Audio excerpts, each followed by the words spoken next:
You're ready.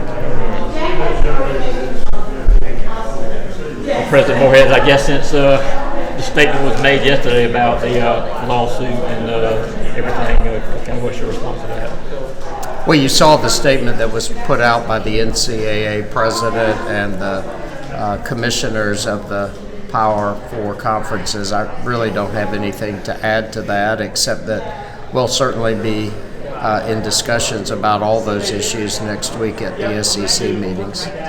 Can I ask, you guys have always talked about a rainy day and the reserve and been careful about saying how it's dispensed and everything.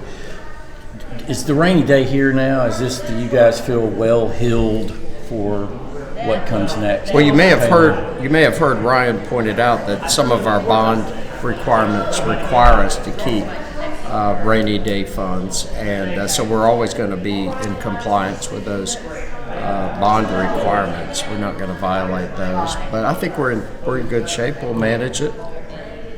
I feel very good about the future where we're headed, and don't forget that those monies in the reserve, that helps our operating. The draw off of that helps our operating budget. So, in some degree, it's always raining, but we're ready for it, and we're ready to, like I said yesterday, focus on growing revenues and being more efficient in the way we operate. So, I'm sorry.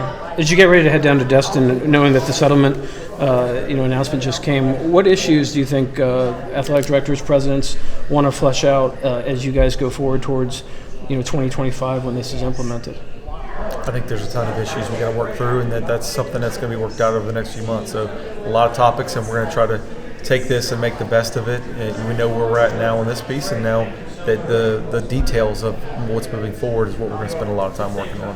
How much talk do you think there will be on a 9-game football schedule? I know the league is I don't know. I don't know how much time we'll have.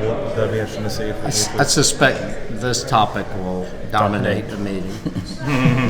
Have you, thought, just in your quiet moments, how you will distribute, $20 million among, all the athletes you have? How will that? What are you telling your coaches about all this? I tell them, don't read anything you see in the media. Wait till you hear from us, because there's going to be a lot of speculation. I'm sure y'all have seen a ton of speculation. These things have all got to be worked out. So don't get ahead of yourself. Don't worry one way or the other.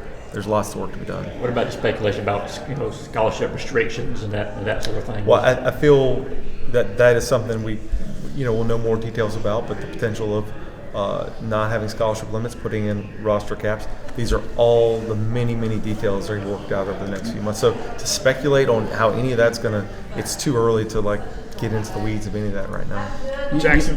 Jacksonville recently announced plans for renovating its stadium, 26 limited capacity, I believe 27 the plans for the Jaguars to play elsewhere. How does that sort of stadium construction impact the future of Georgia, Florida in Jacksonville with you guys? Well, for the immediate, we've got to look at other options.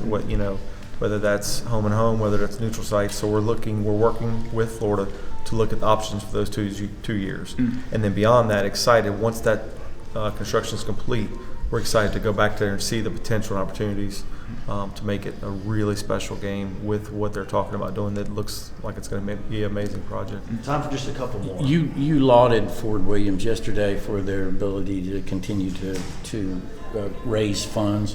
I just wonder if this future that we've all seen coming, that to me arrived way quicker than I expected, has that been part of the donor sales, for lack of a better word, fundraising, that, hey, we have to prepare for what's about to come because it's coming? No, it's just standard operating procedure. And like we said yesterday in the meeting, a lot of that was due to leveraging a new premium space, and the excitement around that is where a lot of that drive came from. And then the bottom line is Ford and staff do a phenomenal job of stewarding donors to where they're wanting to renew being a McGill. So as those 5-year cycles of McGill come up, people renew them because they're having a great experience. So that it wasn't born out of that; it was born out of our normal operating. Josh, going back to the Florida situation in Jacksonville, is that a situation for those 2 years where Jacksonville is involved in it, the discussions with you in Florida, and maybe trying to help facilitate these conversations? No, this is something that Florida and Georgia, we lead that on our own. We don't. We'll talk to them about what's available, but it's something that we drive that ship. How far along are you guys with engaging with neutral sites, between Georgia and Florida and those prospective places? You'll find out soon enough. All right, thank you guys.